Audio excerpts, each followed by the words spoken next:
everyone, so welcome back to my Tastefully Vikkie channel, and this week I'm actually lounging on my sofa in my living room and I'm going to show you a few key pieces of what I've either got for Christmas or just generally given, and I'm very excited about what I'm going to do with them. So let's just dive into the deep end. I'll show you what I got first. So the first piece that I got was actually this OXO Fat Gravy Separator.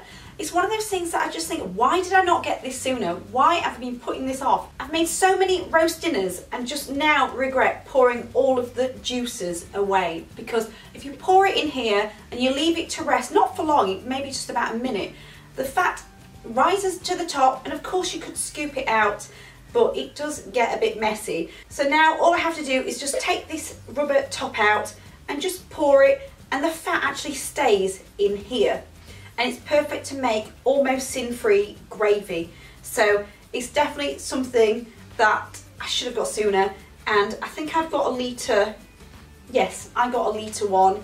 You can get a slightly smaller one, but my fiance thought, well, why get a smaller one, just go for the biggest. So yeah, very happy with that, and I've used it a few times because it was an early Christmas present, that one. Then another thing that I'd always wanted and received is a Sophisto spiralizer. About a couple of years ago, I did actually buy a £2 version, which was just shaped like a vegetable peeler, and it was tedious. So this I've used a few times, and I think it's so much fun. The only thing I would say about it, if I wanted to be really picky, is the white plastic actually stains, or at least it did, because I put a carrot in there and it's very sharp, and all you do is just twist it and it shreds how you want it, and it's got a few little attachments there as well. It does take up a lot of space. It has had to be on the kitchen windowsill for a couple of months, but again, it's something that I can't wait to use a lot more, and you'll see why in a minute. So this year I actually got into a bit of a habit of just buying myself little gifts on the credit card and saying to my fiance, you bought me this.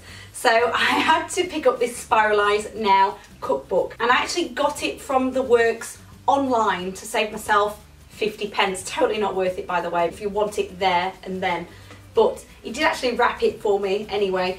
And there's so many cool looking recipes in here, like baking with spiralized courgettes and things. So one of my things I want to do this year is actually do some Slimming World friendly recipes, adapting a few of these concepts, and I'm looking forward to it. I haven't started yet because we've just pretty much got back from camping for Christmas, but it was only about £4.50, and it does look really inviting, so hopefully that'll spice up a few of my meals.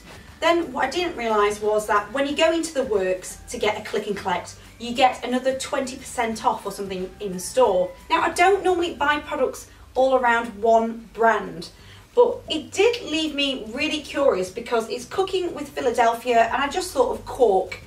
Most of these recipes look like I can just adapt it with the sin-free, fat-free cheese. And I've got my eye out on a few recipes in here, particularly like little salmon bites, little appetizers, the perfect sort of thing that you could take to a taster event, a Slimming World class.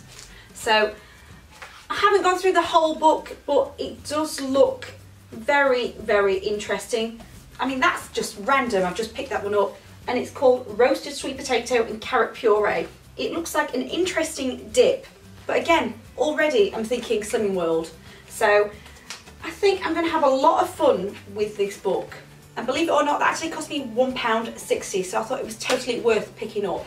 Now, getting back to the spiralizer concept, when we were in Scotland camping, we went to a big Tesco's and I saw this Salter spiralizer, a handheld version, for £5, and I couldn't resist picking that up. I've not even tried it yet, and I just think it's going to be interesting to compare this to the bigger one. It does look a little bit on the tedious side, but it does look also easier to clean.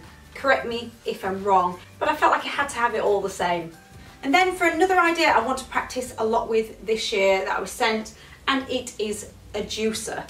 I've already tried this a few times, but I just felt like I had to stop because there was so much Christmas preparation, but I don't really want to use it for sweet drinks. It's more vegetable juices. But if you know me quite well, you'll know that I really don't like walking past the reduced section without picking anything up. I feel like I've got to take 5p bags of carrots home with me, because there's always a recipe in it. There's always a new combination to try that you've never tried before, and you're not breaking the bank and you're losing weight or maintaining as well. So this is something I've been practicing with, just to do like the V8 juice. I think it's the V8 juice, and it really is so powerful. I thought it'd be flimsy as hell, and it's not. It's a bit on the tricky side to clean. It's fiddly because you've got to take all the compartments out, and there's a brush that comes with it, but it's something that hopefully I will stick to my guns and be true to myself and just have as much veg as I can, even more this year than last year. Another thing that I've been sent, and I'm not 100% sure on it yet, and it's a hydroponic planter, and it's perfect to grow fresh herbs. Like I've got basil growing at the minute, and it takes 5 weeks from seed to a full plant, and it's got 5 little holes in there. But the benefit that I found was, because it's got a light that just changes about maybe twice a day. I haven't totally been paying attention to it, but it's got a little reservoir for water at the bottom, so it's kind of self-feeding. And when we went away for 2 weeks and came back, nothing died, so I thought, actually this seems like it might be worth it. I can't remember how much the retail cost is. I think it's around the £60 mark, but initially, my first impressions when I picked it up, it didn't feel that expensive. It felt quite cheap. But I think it's really more the light that's inside. So hopefully I'll get to show you a pesto soup with that sometime soon. But I particularly like the idea of growing basil or chives, because I find those really difficult to grow. I just tend to buy the fresh herbs in the little plant pot from Asda or whatever for £1 and just plant it straight in my garden. So we'll see how that goes. And then finally, one bad boy I'm completely loving right now, because I'm not very good at slicing meat, and that's my electric carving knife from Judge. Why didn't I get one of these sooner? It's fun, it gives a perfect slice. Obviously you've got to try and get the same thickness, but before I wasn't very good, and I'd just make a total mess. And it's really sharp, that's why the plastic cover is on there, and it's so easy to clean, because all you have to do is press eject and it comes off, and just pop that in the dishwasher. So totally a thumbs up from me. So if there's any other kitchen gadgets and things, or cookbooks for that matter, then comment below, let me know what you think I should be trying, and give it a thumbs up and subscribe if you want to see more, and hopefully I'll see you soon. Thanks for watching, bye!